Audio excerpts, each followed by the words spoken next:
Hello Summoners War community and welcome to the first part of my Arena Guide series. So before we begin, a quick introduction. I'm Diomedes and I've been tryharding in Arena for about 5 years now. I'm playing on the global server and I have reached Guardian 3 several times.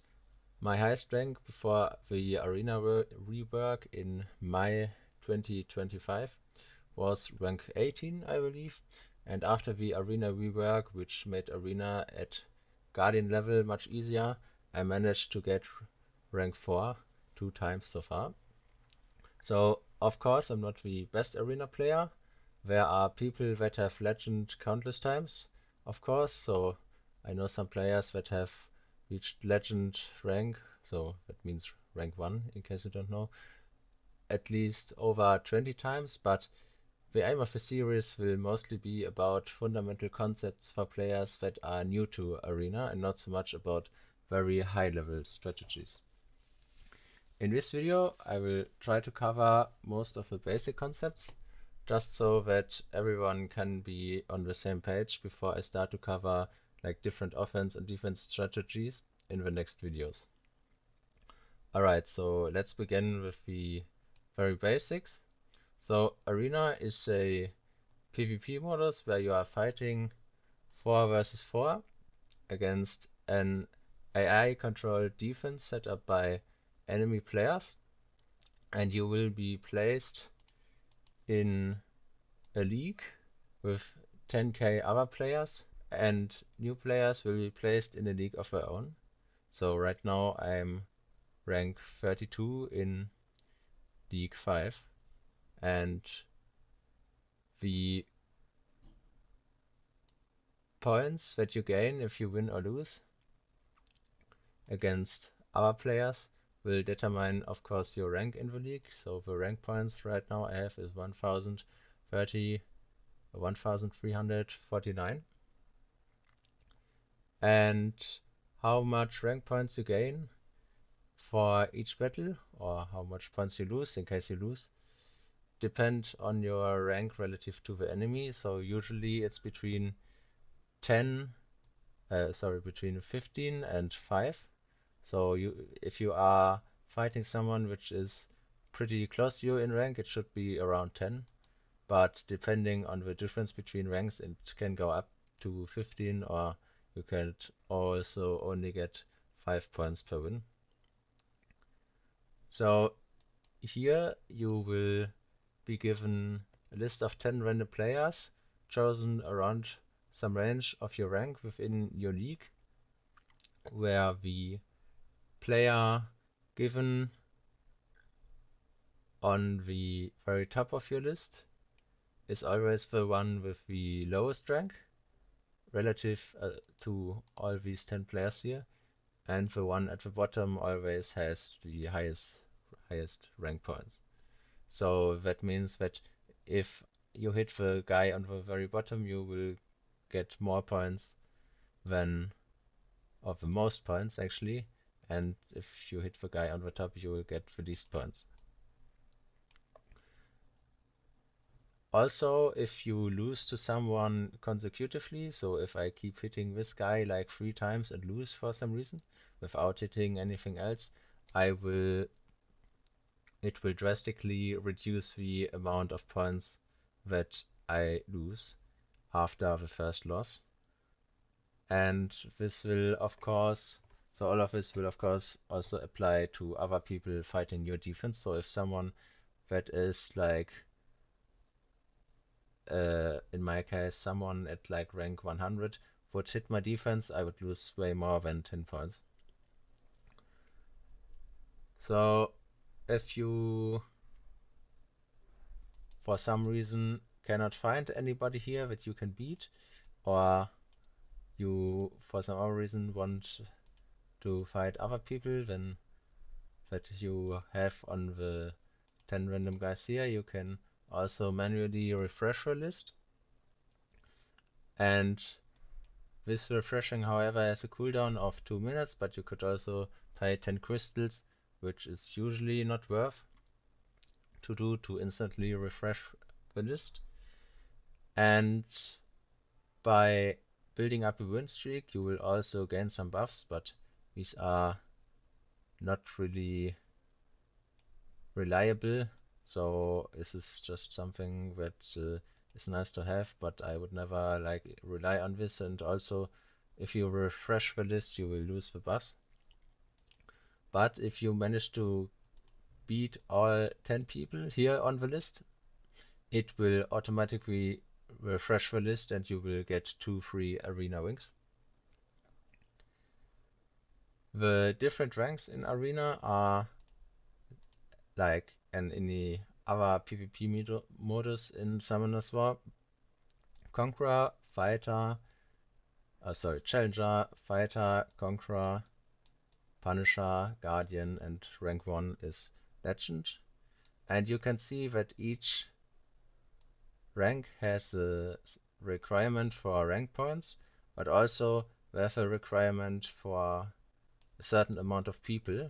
So usually the important number that you have to look at here is not the rank points, but the one on the right, so top something. So like G1 Guardian 1 is top 100, for example. And you can also see that starting from Conqueror, you will start to get LD pieces. So especially this is the reason that from C3 and above you get one full LD summon as reward. And the rewards here are something that you will get when the arena closes. So arena always lasts 2 weeks, and you can see some time given here, which is always in server time. And after 2 weeks, so starting from Monday to the Sunday 2 weeks after, arena will close and you will get loot and be assigned into another league of 10,000 other players according to the rank that you had the moment that the arena closed. So I really want to emphasize this for new players. It does not matter if within the 2 weeks you get like top something, you are legend for like half an hour. It does not matter. Well, maybe it's cool for you and you can be happy about it, but the game only will care about your final rank when arena closes. And this is also the rank that will show on your profile. So therefore, most people will start pushing for high ranks only within the last hour or so before arena closes. So this is what people in Summoners War call rush hour. If you have heard the term somewhere and are not sure what this means, it's the last hour before arena closes. And then, of course, many people will actively try to play arena and spam and refresh wings until arena closes, where everything will be again intensifying within like the last, I'd say 15 to 10 minutes. So this is also usually depending on the server, of course, but it's also mostly really a bloodbath here because if many people spam wings and steal points from each other, there's a lot of ups and downs here usually in like the top ranks because there can only be such few people here. And this is also the main reason why cleave teams are so common in arena, because time efficiency is what really matters in the end, at least for higher ranks in rush hour. So in the week, it's of course not important how long you take for each attack, but in rush hour, which is the thing that ultimately determines the loot that you get, and you can also see that you get a lot of crystals from this if you do this consistently. So this is why cleave teams, where cleaves refers to quickly overwhelming the enemy defense by dealing large amounts of the burst damage and killing the majority of the enemy units. This is why this strategy is very common. And there are, of course, also bruiser teams which focus on winning extended fights in like a battle of attrition, and this makes them much safer, of course. So if you for some reason are not able with a cleave team to nuke all the important enemy targets, then usually you have just lost, or it will at least take very long because you have to wait for all the cooldowns, unless you have some like crazy LD5 team with follow-up or something. Okay, maybe I'm a bit exaggerating, but bruiser teams are very or much safer compared to cleave teams, just because such units like, for example, what would be a good bruiser? Like Feng Yang, usually it's also some kind of Leo combo, Byang Chul, so Annabelle, and so on. So Camilla, so something like this maybe. So this has like a lot of sustain, a lot of tankiness, and it's much more. You can like compensate much more things going wrong here than in a cleave team. However, if you go for like some bruiser comp, this will of course take much longer. So this is why this is usually not really a strategy many people use in rush hour, unless there's like some defense you really want to or need to beat for some reason and you see no other way. Okay, but now when Arena has concluded after the 2 weeks, the top 2,500 players of each league will also qualify for the inter-server battle, which always starts at Tuesday and will last for exactly 1 week. So the week after that, there will be no inter-server battle here and just normal arena. And here the 2,500 players of each league will be divided into fields of 25 players. So right now I'm field 1 of team 11. So team basically just means the league that I was in the last arena rotation, and field 1 means I have finished in the top 25. So last arena rotation I was rank 4, so I'm in top 25, and this is called field here, and the team is just basically the league that you were previously in. And in this mode you will fight against other fields from or other teams from different servers. So field 1 of team 11 will fight against field 1 of some other team from a different server. So you can see here that the team 1 from Korea is fighting versus team 4 from China. So the respective fields will of course always be matched against each other. So here I will have to fight versus field 1 of Asia server. It does not say actually which league, which team it is, but it does not really matter. And this mode only cares about winning. So the more I win here, the more loot I am getting. So you can see there is a lot of nice rewards to get here. So in this mode, it's only about win rate and not like about time efficiency. So this is why here the meta is sometimes a bit different, and bruiser teams are much more commonly used here because it's just about playing safe and like not about time. And yeah, oh, also this mode has like a separate defense that you have to set up. And the runes are shared with your normal arena stuff, so yeah. And okay, I think this was all the general stuff. So now we can come to some game mechanics that are very important for Arena.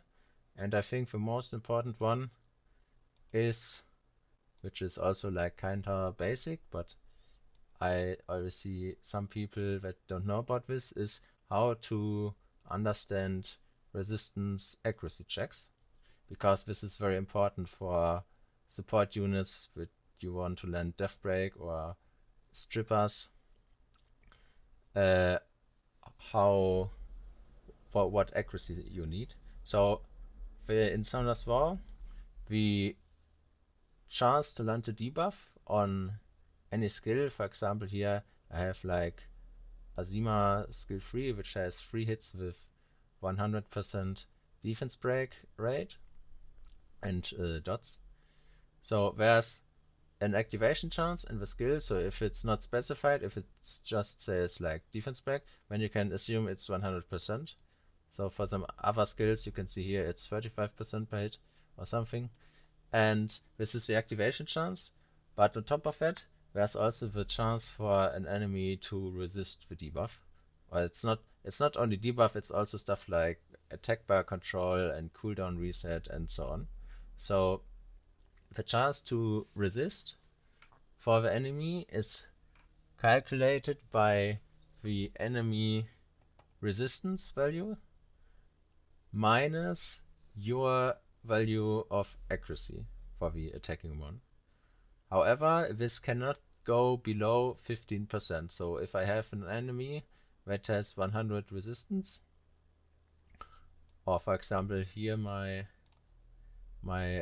fire beetle has 75 resistance, if I attack this with a unit that has 75 accuracy, so this the difference then of course would be 0, but there will still be a 15% chance remaining, so it can never go below 15%. And this is why some things in this game, unless it's stated for like Tiana skill 3 or some other units like Water Fairy skill 3, that it's irresistible. Some things are just down to RNG sometimes. So this also means, and this is the kind of important thing why I mention this, is that your support units, for example, I have some Guardian here, do not need more than 85 accuracy. So here I have some plus 15 accuracy from artifact. So okay, I'm at 84 actually, but whatever. But you do not need more than 85 accuracy, because every accuracy point above that will not affect the resistance chance. And yeah, so every day I find someone in chat that says, "Why is my stuff resisting? I have 100 accuracy or whatever." It's because of it. So just keep this in mind.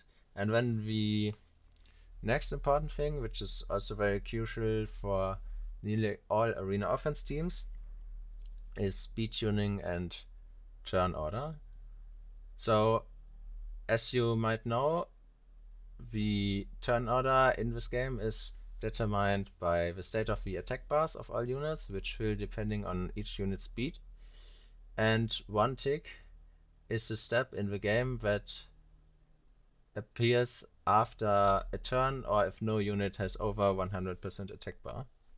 And also in the game, of course, you can only see everything going up to like 100 attack bar, but it can actually overflow. So the attack bar can be higher than 100%, but you will not be able to see the overflow, but the game knows. And during each tick, all units get 7% of their speed added as attack bar. So with speed, I mean the total speed, including like everything, like speed totem and speed lead and such. And then the unit with the highest attack bar will get a turn resetting its attack bar to 0, and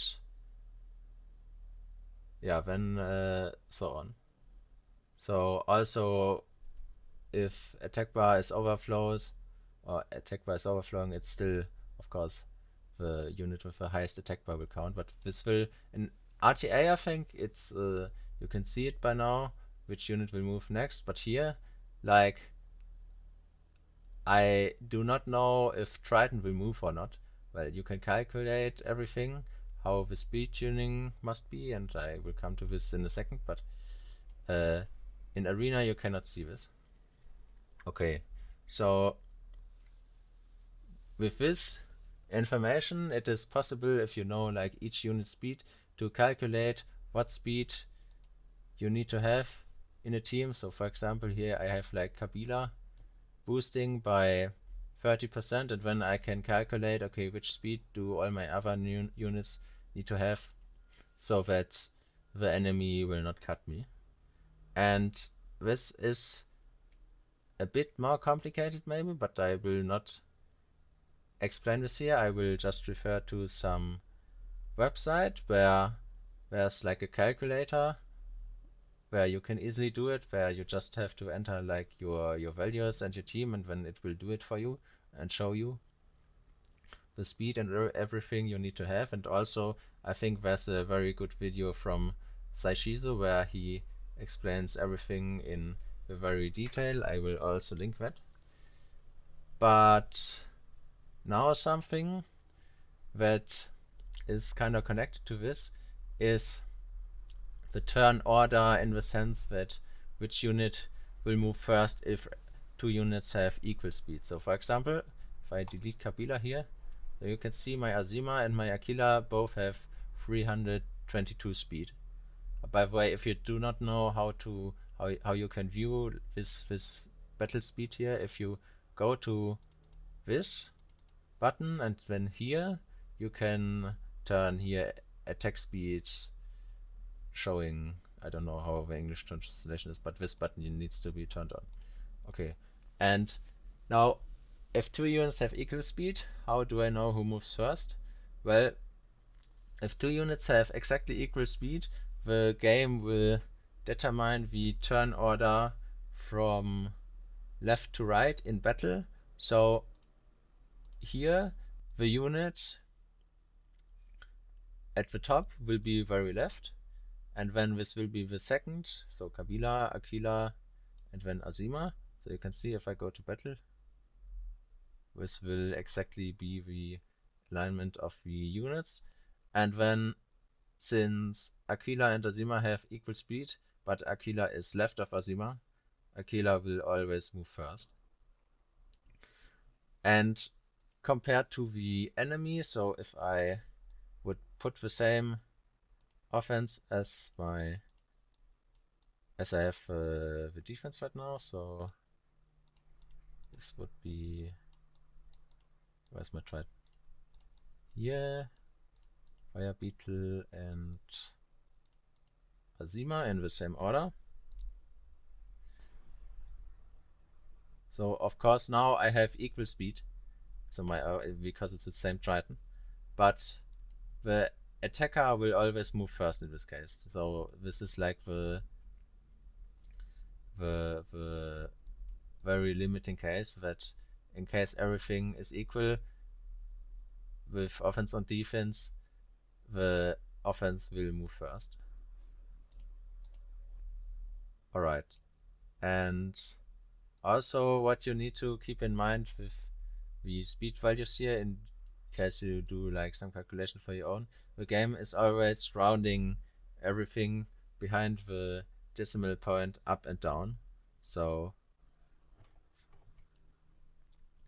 this and the rounding will not be taken into account for any calculation here. So this is probably not like 322 exactly for both units, but maybe 321.9 or something, but it's still, for the game, it's still 322 in the end. So another important topic with this is,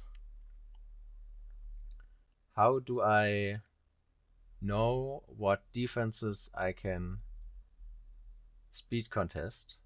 Like if I have Kabila with 100 base speed, 30% booster, how do I know which defenses are more likely to outspeed and which not? So of course you can compare the base speeds, but what you also need to take into account is the speed leads and everything. And how to properly do this is that, for example, when I want to hit this, so Triton with 33% lead, Triton has 160 base speed, and Kabila has 120 base speed. We also need to take into account the 15% from the tower. So actually I can, if you have, of course, I think it's account level 50 when you can max everything, but so there will be 15% uh, from the tower, or your summoner skill, I don't know how it's called by now. And then also there's speed lead and everything. So this means that the bonus on Kabila's base speed will be 25% lead. So in this case, just as an example, so 25% lead plus 15% from the tower. And then you also have the speed set, so the Swift set, because Swift set gives, of course, 25% bonus on the base speed, which you also need to consider here, because if you have a unit with faster base speed, the bonus you get from the Swift set will also be higher, of course. So 15 plus 24 plus 25. This means that we have 100 times 0.65, which means 76.8 speed, so 77 speed, is what Kabila will gain in addition to the speed from runes itself. Because rune speed is something that you can, of course, can only increase by farming a lot, well, and being lucky, but that mainly boils down to farming a lot. And now we can calculate what speed does the enemy speed threat, so what base speed does he need to have, so that I would be slower, assuming I have equal runes. So just assuming the rune speed is the same, and we just try to work out the difference in base speed that I can contest, assuming I'm only hitting players on like equal speed level. And then what we need to calculate is 120 times 1.64 divided by, well, assuming that we have 33 lead here, so 33 lead plus the tower and speed set and everything, so which is 1.73. So if we calculate this, then what you get is 113.78, which will get rounded up to 114. So this means that I can outspeed with this, assuming I have, so the enemy has an equally fast Swift set as my Kabila. I can outspeed everything with base speed of 114 and below with 33% lead. So of course you don't know the enemy speed, right? But it's just, I think, a good benchmark to see if you can be sure that you are faster, because if he would only have like 110, you can see, okay, like it's 4 speed below, so like there's some gap for error that the enemy would need to be faster than you. And on the other hand, because like 33 lead Triton defenses are so common, let's calculate how much faster would my Kabila need to be than Triton to outspeed this, because Triton has 116 and we just calculated that assuming equal speed, the base speed can only be 114. So since this is not the case, the rune speed of Kabila would need to be faster than the Triton to outspeed this. And this is kind of the same calculation. So 116 times 1.73 divided by 1.64 times the base speed of my booster will be equal to my rune speed divided by the enemy rune speed. So this would be like the general form of this formula. And yeah, so this fraction is essentially the required speed difference through speed subs in percent relative to the enemy. And if we put the values for this situation in, so Kabila with 24 lead versus 33 lead Triton, this will give 1.0197, so about 2%. So this means that the speed values I get from all runes combined, including the 42 speed from slot 2, must be 2% higher. And if I assume now this would be a 22 speed Triton, so just for the sake of assuming like some kind of high level speed, this will then give me, so of course first I need to subtract the 29 speed from the Swift here, so 116 times 25% will give 29 additional rune speed. So this means that through all the subs here I only have 190 run speeds in the subs and also slot 2. And 2% of this means that we get 3.82, which will get rounded up to 4 speed. And so this is the final answer. So this means if I want to outspeed this with 24 lead Kabila, my Kabila must be 4 speed faster than the Triton. Now, since it's 2%, so maybe if the Triton is faster, will I need like 5 speed? No, because if we do the same for 230 speed Triton, which is pretty good already, because so there are not a lot of players that have this. Of course, like very top level players will have like up to something 240 by now, but for 230 you will still get 4.02, so which will then get rounded down to 4 speed. So you can see like 10 speed 3.82 and 10 speed more will give 4.02, so there's like no way you get like 4.5 something. It's, even if you have like perfect speed subs and have like 240 something speed on Triton, I don't think you will get to 5 speed. So you can basically assume for like all situations that in this case you need 4 speed more on your Kabila. And this is then of course like something you need to consider yourself. So how fast is your booster and what level of rank am I facing right now? Do I think I have 4 rune speed more than the enemy?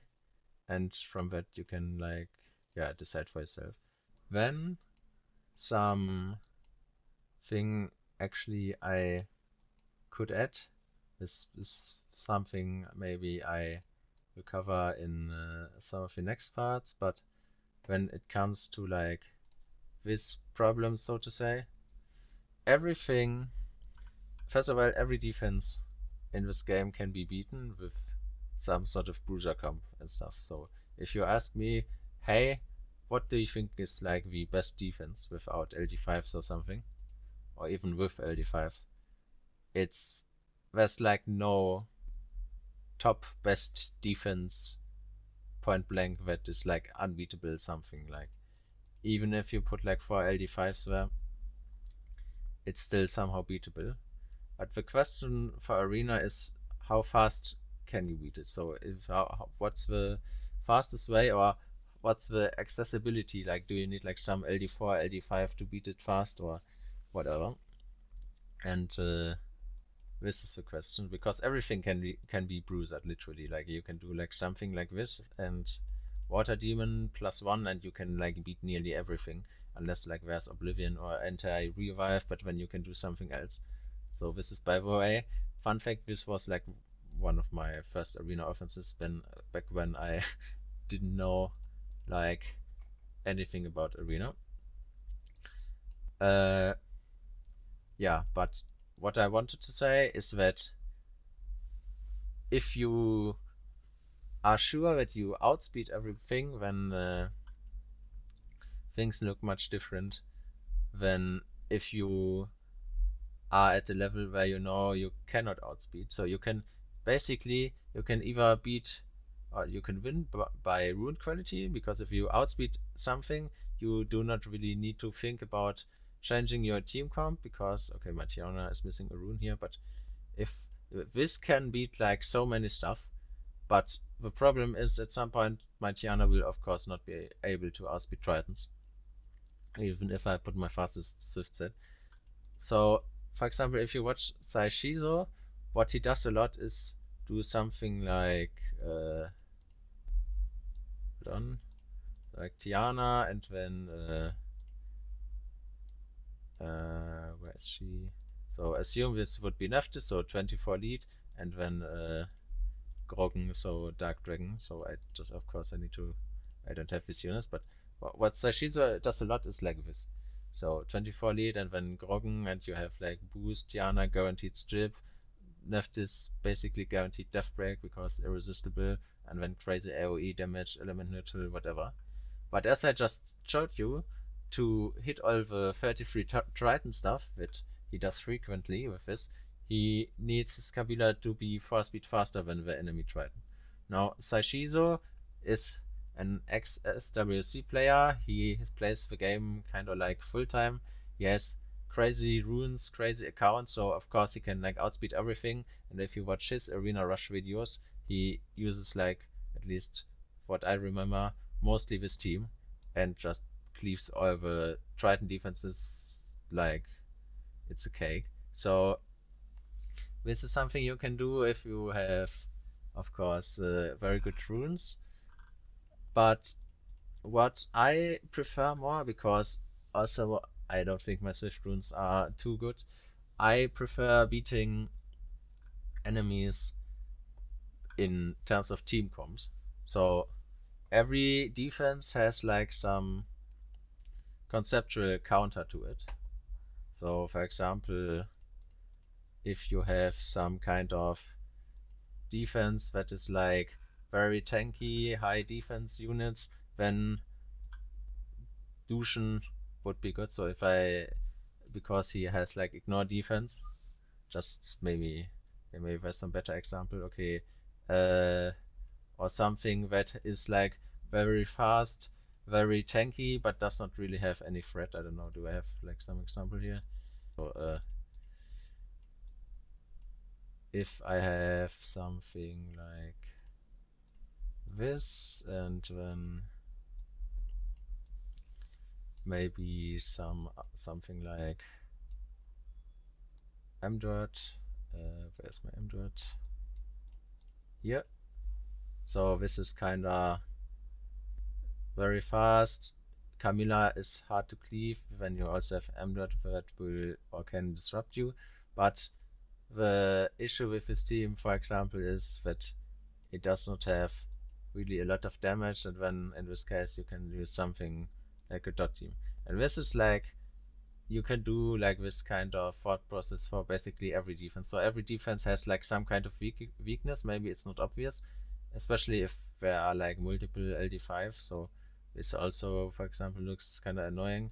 But you conceptually you can always like find some other way to beat it. Maybe it's not too obvious or not well known, but so far I cannot remember I found any defense where I was like, huh, I need to I need to outspeed this, otherwise it's impossible to beat.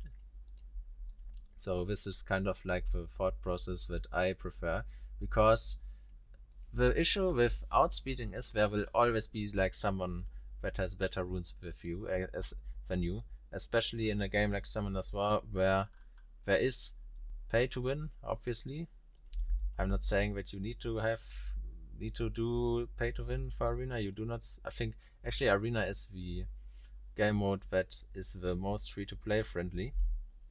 You can like get very far with sort of relying on team comps and making up some strategies to counter the meta defenses.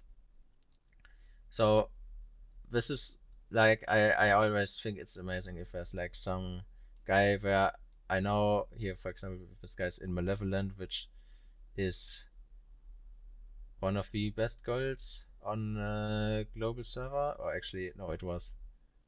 Or I think they renamed at some point to Malicious. But the point is that if I meet someone like True Whale, maybe some of you know that name, who has like one of the craziest budget accounts, so to speak, on global server and has probably like one of the craziest Swift sets, I can still beat it with some other comp, even though his runes are like beyond anything.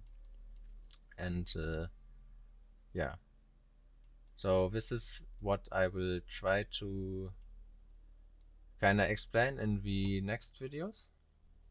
So there was probably not too much new stuff here for many people, but especially me, when I first started playing Arena, I had like not really an idea about anything. I was like really proud when I reached like Guardian 3 like on a Tuesday, or I think it was even Monday right after reset and something. So yeah, I hope this was helpful.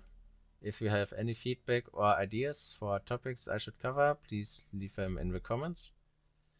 And yeah, before I cover specific teams and how to rune them, which I will definitely do, so you can see I have like a lot of setup here and even more in like my how I marked my monsters here. There's everything like some different stuff on team comps here.